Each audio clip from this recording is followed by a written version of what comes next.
Welcome to Straight Up, brought to you by Peak Prosperity, which values context, curiosity, and learning that leads to action. Reading from his latest works and expanding on current events in the economy, energy, and environment, it is my pleasure to introduce your host, Dr. Chris Martenson. Welcome, everyone, to Straight Up. I am your host, Chris Martenson, and it is Saturday, May 18th, 2019. This is podcast number 2. The title of this one is The Path from Survival to Significance. It's a valuable new framework for increasing resilience. This is drawn from a piece of work that Adam and I presented and led people through and just really held the space for at our most recent annual Peak Prosperity seminar out in Sebastopol. And it was just a fantastic seminar. So many people reported that they just had a fantastic time. So this is just a piece of that I really wanted to share with you, really important. And so this path from survival to significance is something I'm going to both read from, and then I'll add a little bit too. The feedback I got from episode number 1 of this podcast series was, yeah, go for it, expound, expand. People seem to like that, so I will continue to do that here. Again, you can find the written version of this piece at Peak Prosperity. So I was blown away by many of the presenters at our recent Peak Prosperity seminar, but Joe Stumpf left the biggest impression on me. Joe is a good friend and mentor of my business partner, Adam Taggart, and we were eager to introduce the Peak Prosperity tribe to Joe's intellectual and motivational firepower. And so Adam invited Joe to be a featured speaker at our event.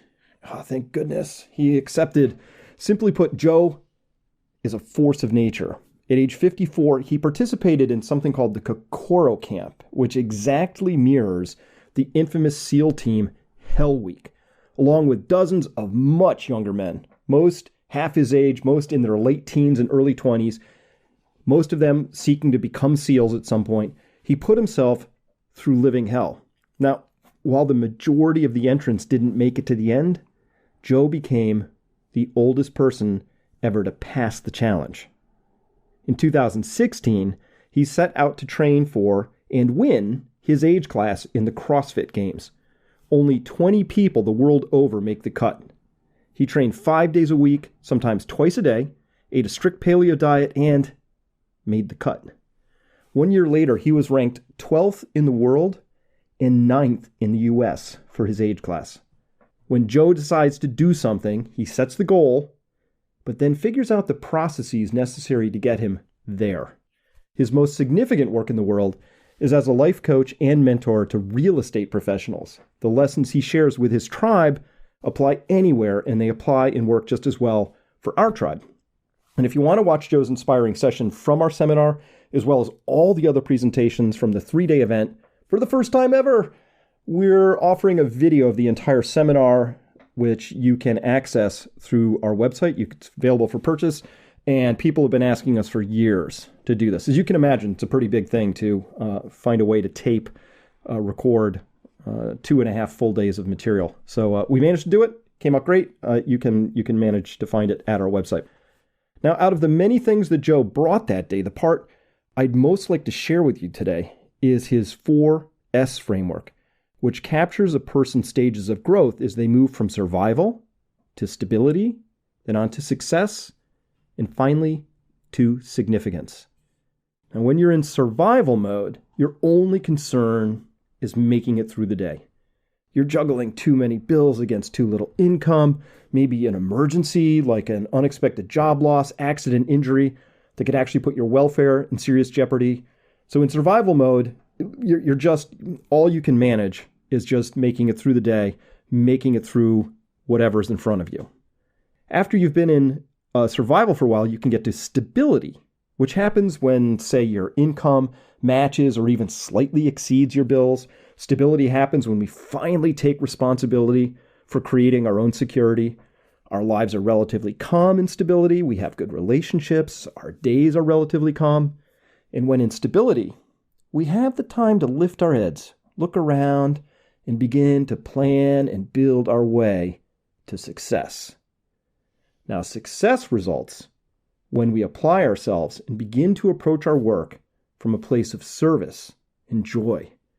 We have become the master of our niche and deliver exceptional services or products as our monetary works. The money just happens. Opportunities are abundant, and there's usually more of both than you can use at any one time. Many people aim for success and stop there because they haven't thought through the next stage, which is significance. So people get to success. It's what they've always been dreaming about. Our schools, our culture, maybe your entire friend network, always pushing you towards success. We get to success, and a lot of people get there and discover they don't really know what to do when they get there. They're like the proverbial dog that finally caught the car. They've got chrome bumper in their mouth, and they don't know what to do with it. So many people chase more cars in this metaphor. They achieve more success and more success. But after you've got your second million, your third million, your second 100 million, or whatever those markers are that you're measuring success by, if you don't know the why of success, if you don't really know why you're doing that, you'll just keep doing more of that. But for a lot of people, when they're properly coached, when they have some good mentors, when they have examples, they understand that they can move into something called significance. And significance means that you are operating from a place of love and service. You're touching people deeply and being the beacon that draws other people towards significance, just as you were touched and mentored by others before. Significance is more about the being than the doing. Success is a lot of doing. Significance is about the being. And to get there, you have to be able to answer some really basic questions, right? Who are you? What are your gifts? And what animates you passionately? Now, as you can probably tell by now, Joe's model, the 4S model, aligns just brilliantly with our own work over the years. And we align that with our 8 forms of capital. And with his permission, we're adopting it here to overlay across those 8 forms of capital. Together, they provide just a very tidy framework for asking where you are in different areas of your life, and then setting goals to move you through each stage of development. Adam created an extremely useful matrix of exactly this, which he piloted with the audience at this year's seminar. And the feedback we received on this new framework was that it's really just a valuable way to zero in on your next actionable priorities. The feedback's been extremely positive so far. For example, you might self-diagnose as being in survival for social capital because you don't really know the people around you all that well. Maybe you just moved. Or like me, you're more of an introvert and recharging means staying home alone. But you might be at the far end of success financially and have begun to wonder what significance might look like and feel like there. How will you use your ample funds? What does the world need most at this time? I raise all this because I'm personally just very super excited to share this framework, and because it comes not a moment too soon. The stresses are building, the strains are apparent, and no matter how many times the media says the economy is doing great, implying that we must be doing great too, most people know this isn't actually the case. As we've reported on extensively, the levels of sadness, depression, nay, demoralization, concern, worry, and even dread are at all-time highs and rising. People are unhappy, and there are only 3 things they can do about it. This is a section titled, Your 3 Choices. Well, the first thing you can do is you can drop out. You can decide that the news is just a bummer and go on an information fast, tune out the din of bad news, and focus on things that make you happy. Or maybe take a different approach and numb out. Drink more, play video games, maybe get hooked on opiates. Or maybe you'll buy a cabin in a beautiful spot and just live there, secure in the idea that really there wasn't much you could do in the first place about everything, so you might as well be content and nourished. No harm in this, right? Well, many have already made this choice, and I don't worry about offending them here right now because in all likelihood, they aren't reading my articles or listening to this in the first place. And I understand the allure of dropping out. And this isn't to say you can't drop out from time to time, that it doesn't make sense to tune everything out. I'm not saying that. I'm saying as a life choice. People have decided to drop out of life, drop out of engaging, drop out of thinking they have any power, dropping out of believing they have any responsibility for doing or shaping where the world is going. Out of those three choices, the second thing you could do, hey, you could join the party. If the powers that be are going to pour money into the markets and print up some happy high stock prices so that people will borrow and buy more stuff, you might as well join in, right? Grab the dollars as fast as you can. Plow your energy into growing some sort of a business. Maybe travel the world using the proceeds from your success. Become a powerful defender and advocate of the status quo. Who knows? It might be possible that some technological solution to every one of today's problems and predicaments can be found, right? Well, if so, by joining the party, you are helping to make that become a reality all the faster. So I get it. A lot of people have joined the party. They have a lot invested in it. I would say that almost all of the people that are in leadership and authority positions, Adam and I talk about having public and private conversations, right? So in public, I'm sure all the Federal Reserve officials will say, low unemployment, to sedate, inflation's too low, stock prices seem slightly elevated, but not too concerning.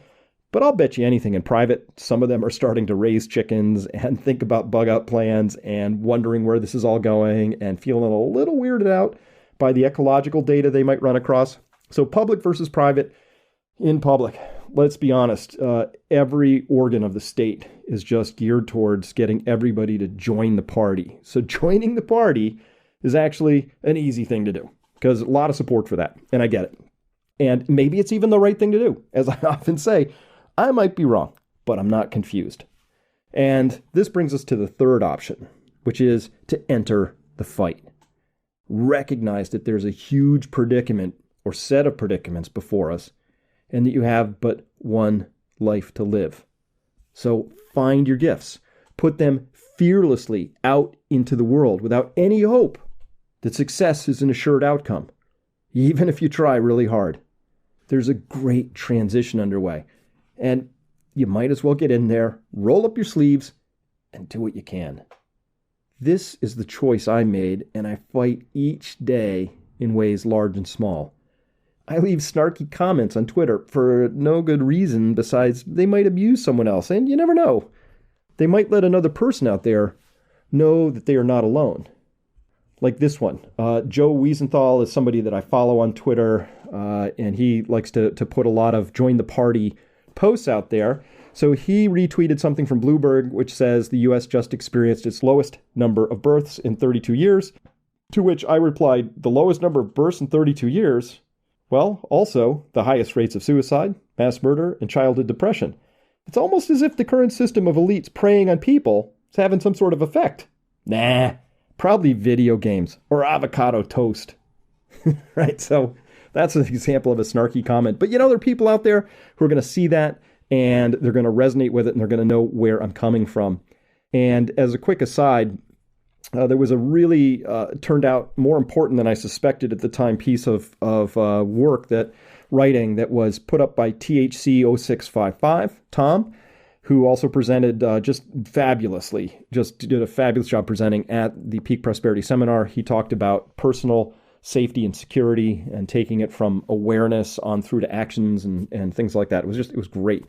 And he, though, as entirely separate from that, a number of months ago had sent me a piece of work which talked about a piece from the Bible, which talked about the prophet Isaiah, who was given a challenge or a task by God to go out and speak. And a little bit like the story of Cassandra, Isaiah's job was he was out there speaking this very important truth that needed to get out there. He had a message. And as he walked around giving this message, he discovered that most people didn't want to hear it. Most people were in, at that time, what you would call the join the party crew. Very few people actually wanted to hear his message at that time, but God had said, no, it's a really important message, Isaiah, you got to bring it. And so Isaiah was out there bringing this all over the land and finally beseeched God and said, geez, this is hard. This is really just hard. I don't know what to do, And God said, well, here's the thing. The people you're speaking to are what we call the remnant. And the remnant are those few people who are going to be able to and are going to be ready to hear your message at this time, because there's a great time of upheaval and transition and change coming. And that message that you are bringing around It's important for people to hear it, but it's even more important for them to know that there are other people out there, few in number though they may be, who also hold that message. Because that's the message when this great period of transition comes through that is going to be the seed of what comes next. So look, I'm not here to say that I'm carrying some anointed message from God. I'm talking about how that resonated with me was around this idea of speaking to the remnant. That the job of myself, of you, of other people who've got these important messages is we have to talk to the people who are ready to hear them. So this is really, really critical as an idea for me because it allows me to go on and I receive now and then just these absolute gems of emails from people. And those of you who are listening to this know who you are. You sent me some great ones recently telling me about how important it was to have run across, say, the crash course or the message that Adam and I continue to carry, and how this has helped shape you to begin making the changes that are necessary. And this is really the cornerstone of this piece about moving from survival to significance. And it brings us to this next part. You know, as I read and write, I create new content every day. What I'm trying to do is show people the data that says we're on the wrong path. And then that's not enough. I want to encourage people to take actions in response. And being steeped in this work day after day, sometimes it feels a little bit like a fight with a very nimble and reactive entity in the boxing ring who's really quite intent on foiling all of my plans, right? Just wants everybody back to sleep, numbed out, not paying attention, distracted, on their phones, unable to remember what happened last week, no context. And my job is to continue to bring the context, be a steady force. So this brings me to my next section here, which is called the power of your presence. And this is really rooted in something, I was struck hard during an interview with Stephen Jenkinson when he said, every older person needs to be ready for the day when a younger person walks up to them and asks them 2 questions. When did you know? What did you do about it? Those 2 questions. When did you know? And what did you do about it? When did you know that the world was headed towards the place it now finds itself? When did you know that the insects were disappearing, the oceans were dying, ancient 2,000-year-old trees were quietly expiring? Even more importantly, what did you do about it? Did you undertake a flurry of personal or political activism? Did you banish superfluous consumption from your life? Or did you do nothing? Maybe look away, deciding this was not a battle you wish to face? Honestly, there's really no right or wrong answers here, but the young are anxious, and they want to know, how did you handle yourself and make decisions when faced with the enormity of it all? They want to know what life lessons you have for them, some useful gleanings you can share to both ease their minds and help carry their burden. Through it all, the most powerful thing you can share with anyone, but especially the young, is your own clear presence. That's it. Just your full attention, without your chattering monkey mind solving puzzles in the background while you nod at what you hope are the right moments in the conversation. Simply focus, listen with your whole being, with your heart open, ears, eyes, taking in the entire experience, really absorbing everything and absorbing all the words and all the hidden meanings at once. It's astonishing what simply listening to someone can do. I've been on both ends of that process, and I know how powerful it can be. The impact can be enormous when we fully engage and share ourselves fully with another. I was similarly struck when I heard an addiction expert say that the opposite of addiction is not sobriety, it's connection. The opposite of addiction is not sobriety, it's connection. Now that's a powerful statement.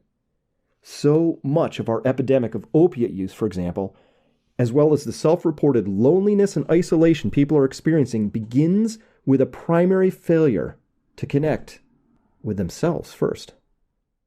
Going further and extending that outwards, the depth and quality of connections we forge with others are quite often no deeper than our own inner connection to self.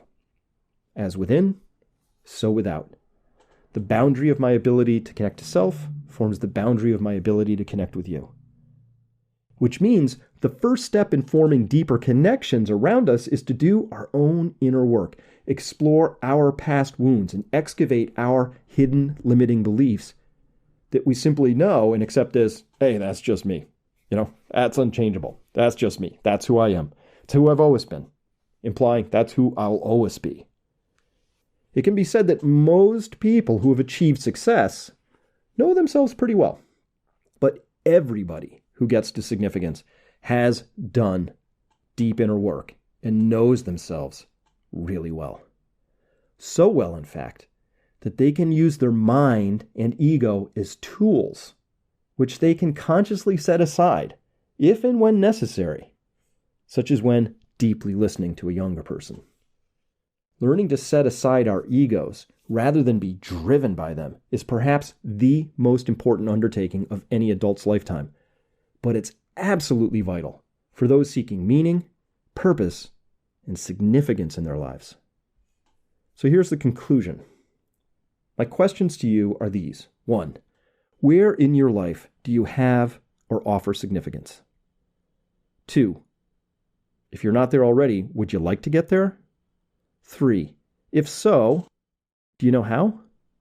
4. When did you know? And 5. What did you do about it?